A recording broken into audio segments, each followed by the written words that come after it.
Hello friends, welcome to Creative Medicine. In this lecture, we will learn about.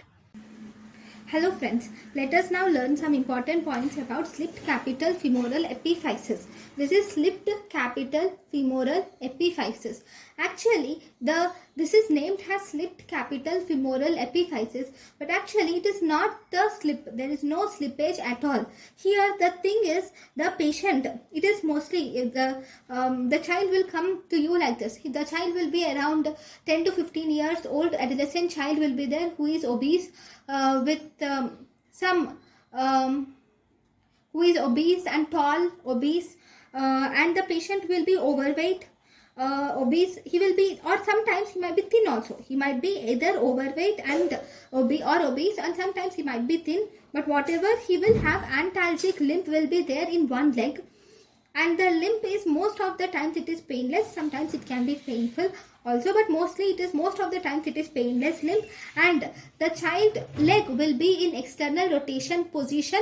The limb is in external rotation. That means there is restriction in the internal rotation, and abduction are restricted in the child, and the child will have restriction in internal rotation and abduction, and the child limb will be external rotation. It is adducted sometimes and also flexed also. So in this slipped capital femoral epiphysis, this child will come to you, and when you observe the child will have either the two things. One of the reasons, there can be any, this slipped capital femoral epiphysis can occur due to any cause, but most of the times the cause is unknown. Okay, if such a child which is obese, who is obese in the adolescent age group, obese or thin and tall, comes to you with external rotation attitude of the lower limb, and there is restriction in internal rotation and abduction, always think of slipped capital femoral epiphysis. Actually, what is this slipped capital femoral epiphysis? This is normal, this is abnormal anyways. This is here, this is the neck, this is the greater trochanter. Here you will have lesser trochanter, here you will have head. Okay, now in this slipped capital femoral epiphysis, in this neck there will be hypertrophy or growth of tissues occurs here. So as a result, here there will be, because of rapid body weight. See, what actually happens here is, normally at the adolescent age group from 10 to 15 years, actually mainly from 10 to 15 years of age, the child will have two hormones which are predominantly occurring. One, growth hormone. Second, there will be gonadotrophins. Gonadal hormones will be seen. Okay, whenever the growth hormone is there, there will be increased facial hypertrophy and rapid growth occurs. Growth hormone will cause rapid growth of the child with increased height, and also facial hypertrophy will occur. Whereas what does gonadal hormones do? They will cause epiphyseal fusion and cause facial maturity, and they stop the growth. Okay, so there should be balance between the growth hormone and gonadal hormone in all the children. But due to any reason, if there is imbalance between the growth hormone and gonadal hormone, that will result in excessive, that means there is excessive growth hormone. Whenever the growth hormone is increased, or if the gonadal hormones are decreased, in this case there will be hypertrophy of the femoral neck will occur. There will be excessive upward movement of the femoral neck will also occur. Okay, because of the excessive body weight, there will be an upward movement of the femoral neck will occur, and the epiphysis, if you see the epiphysis which is here, this epiphysis will be weakened. This epiphysis will be weak, and this femoral neck will show upward and anterior movement will occur. Okay, this will occur. So as a result, the epiphysis, if you see, this epiphysis is not slipped. Sorry, this epiphysis is weak. Okay, the epiphysis did not slip, but it looks as though it is slipped because of the upward movement of the neck. Okay, look, the epiphysis looks as though it is slipped downwards, mainly because of the upward movement of the neck. Why is there upward movement of the neck? Because of the hypertrophy of this neck tissues. Okay, now Second important thing is, so what are the etiological features we will see? If there are endocrine causes where may be there, the main endocrine causes, if you see, one, it can be due to the imbalance between the thyroid hormone or growth hormone imbalance with the gonadal hormones. Whenever there is, I said there will be decreased gonadal hormones.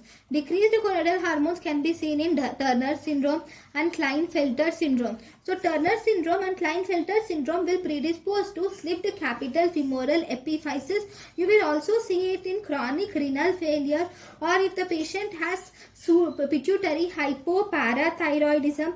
In these cases, you will see slipped capital femoral epiphysis. There are also some mechanical causes where there will be thinning of the perichondrial ring complex can be thinned, or there can be retroversion of the femoral neck. Actually, femoral neck will be in anteverted position. It will be normally, it is anteverted position. Anteverted position is the femoral neck. But here the femoral neck may become retroverted position, or it can be due to the endocrine causes which were already dealt. So because of all these causes, there will be the slipped capital femoral epiphysis. So we are dealt with the clinical features also. Now what about the classification? This slipped capital femoral epiphysis is divided into three types. One, we have acute, then we have chronic, then we have acute on chronic type of slipped capital femoral epiphysis.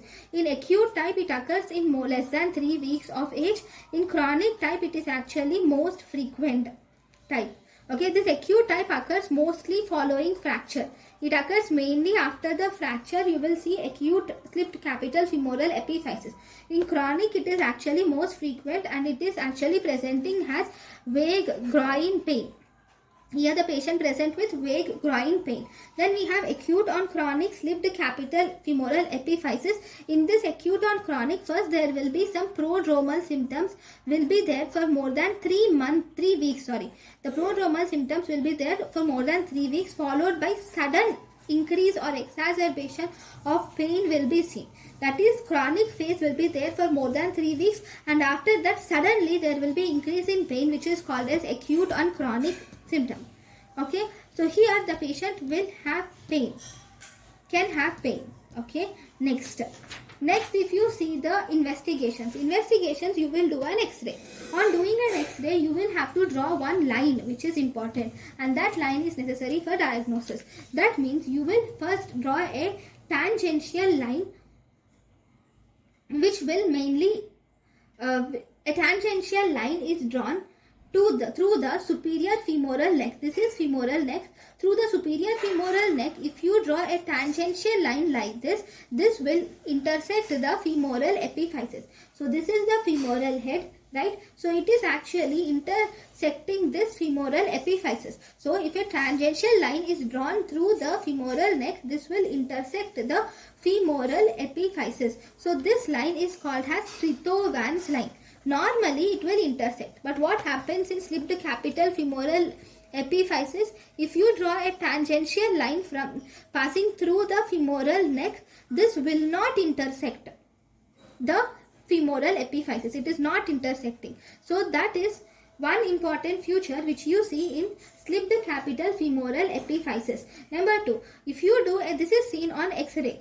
Okay, radiography or x-ray. Then CT scan can be done, but it is not necessary at all, because you can diagnose it clearly with the help of clinical features and the x-ray. Then ultrasonography can be done in early stages. Whenever you cannot see this sign in the early stages, you can do ultrasonography. Especially ultrasonography is mainly done for effusion. If there is any joint effusion, in order to diagnose the joint effusion, you can do the ultrasonography. Then MRI can also be done, magnetic resonance imaging can also be done, but it is not necessary, because we can easily diagnose it happily with the help of X-ray and the clinical features only. Okay, then how are you going to treat it? If you see the definitive treatment is, first you will have to stabilize this capital femoral epiphysis to the neck, and you should prevent the slipping. This can be done by internal fixation. You can put an internal fixator, and then that is by pinning, Okay, or internal fixation with the help of pins you can use, and you can stabilize this femoral head to the femoral neck so that it won't slip even more. Okay, then if it is necessary, you can do osteotomy, can also be done. If this manipulation does not work, then you can do osteotomy, can be done. Then, what about the complications? If you leave this femoral epiphysis, slipped capital femoral epiphysis without treatment, this can result in avascular necrosis and also chondrolysis. So, you should definitely treat this slipped capital femoral epiphysis. Thank you. Thank you and thank you for watching.